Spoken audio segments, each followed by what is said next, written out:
asexual propagation via cuttings in 3, 2, 1.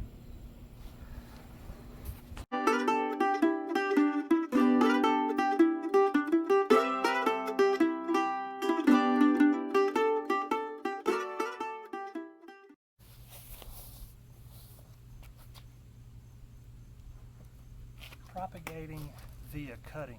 So today what we're going to do, we're going to take some cuttings off of this Coleus. Coleus is very easy to root. I've done this in the past with some of my students at the college that I work at, and we have really good success with rooting cuttings. Most of the time we get between like a 90 to 95% success rate with doing cuttings with Coleus. So when we think about cuttings, there's 3 types of cuttings that we normally take: a softwood cutting, a semi-hardwood cutting, and a hardwood cutting. So a softwood cutting's what we're doing today. So this is new growth on a plant. Semi-hardwood cutting, think of plants that go dormant in the winter. So the new growth emerges in the spring, and then usually in the summer it's not technically hardwood, but it's not softwood. So we refer to that as semi-hardwood. We can take cuttings then, or you can do what's called hardwood cutting. So hardwood cutting is typically taken when a plant is dormant. For example, forsythia would be a good example of something we could use to do a hardwood cutting. So to do a cutting, it's relatively easy. I have my pruners here, and before I brought the pruners out, I sterilized them with alcohol. So it's very important that the tools that you're using have been sterilized, because if you think about it, we are kind of performing surgery on a plant. So we're going to take a part of the plant, we're going to put it in some type of media and hope that it grows roots and survives. Would you want a medical doctor cutting on you with tools that were not sterile? So kind of the same concept. So what I'm going to do, I'm going to count down 3 nodes. 1, 2, 3. And I'm just going to cut that off right there. Okay? And we'll get several of these cuttings.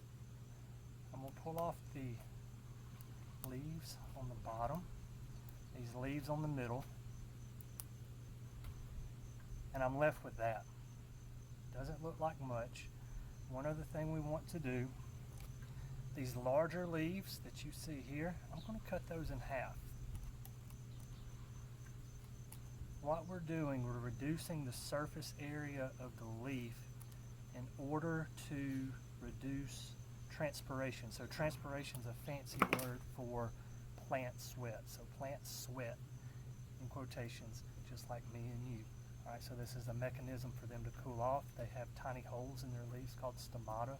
So CO2 comes in, oxygen and water are released, and that's how plants somewhat control their temperature in their environment. So on this plant now, we have no roots. It has no mechanism for bringing water into the plant.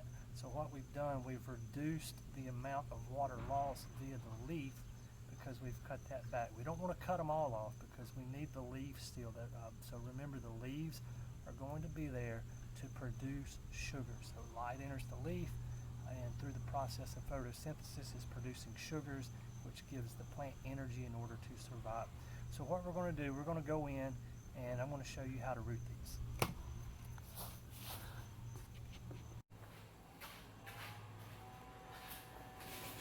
Alright guys, so we're back in the garage. I got in where it's a little bit cooler, and I have some materials here. So one thing we're going to use is rooting hormone. So rooting hormone, there's really 2 types. You have a powdered hormone that you can see right there. Alright, so it comes in a powder form, and it also comes in a liquid form. So this is a product called Dip and Grow. Alright, so what you do, you take this mix.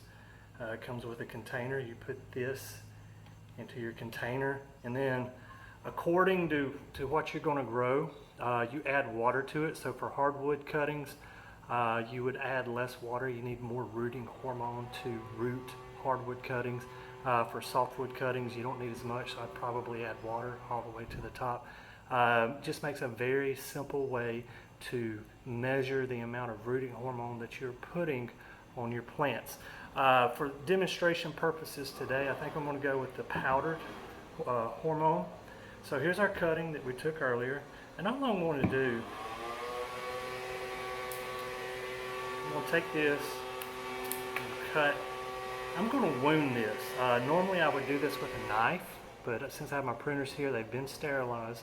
I'm going to use this. So, and you can see there what that looks like. All right, so we've wounded the plant, and what that does is expose the cambium layer. So the cambium layer has what we call adventitious growth cells. These cells have not been determined what they're going to be yet, so these cells can actually turn into roots. So what we'll do is I'm going to take some rooting hormone, and it doesn't take a lot. We're going to take that rooting hormone, and we're just going to dip it on the wound that we made. I'm going to knock off the excess. Now, the extra rooting powder that you have, please do not dump that back into your parent material. What you want to do is get rid of it. Just kind of dump it off on the side. I did use the cap for the rooting hormone on this, so probably what I'm going to do before I put the cap back on, I'm going to sterilize the cap. I'll rub some alcohol in it, I'll let it air dry, and then put the cap back on. Reason being, if this Coleus has a virus or a bacteria or a fungus that is growing on it, we do not want to put that back in our rooting hormone, because when we go to propagate again, what's going to happen is we will then be spreading that pathogen to other plants, which is something we don't want to do. You're putting in a lot of work to propagate these guys. So what you want to do is make sure to keep things as sterile as possible. In terms of planting media, what I like to use is something that has a little bit of peat moss and vermiculite or perlite with it. And I'll reach in here and I'll grab a little bit. So you can see here. So this is just a mix. You can see the white, that's perlite, and then the brown or black in there is peat moss. All right, so for the purposes of Coleus, it works pretty good. For other plants, you would not want to use this. You can use sand as a media for other plants. But for Coleus, this works pretty good. You can use a mixture of sand and perlite and peat for other plants.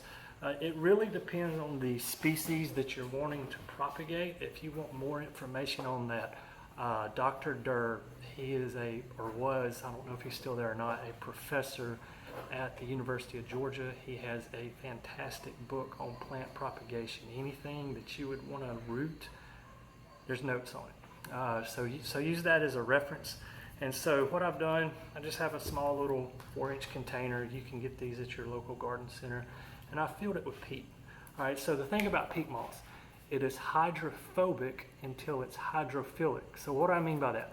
Peat is going to repel water until it's wet. And then once it gets wet, it really holds onto the water really well. It's kind of odd, but that's just the way that it works. So I have some water down here. And so I'm just slowly going to add this in, and you can see how the water is just wanting to go off the top. You kind of have to be real slow with this at first until you get your peat wet.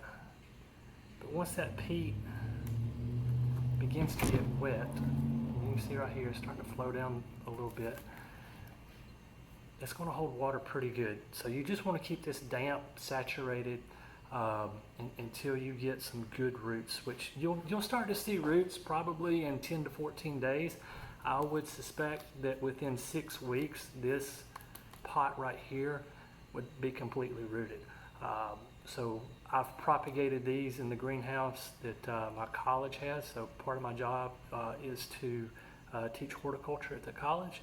And so where we were just at earlier in the video, brought my class out here. We got cuttings. We took them back to the greenhouse, and we probably started with 4 or 5 dozen cuttings.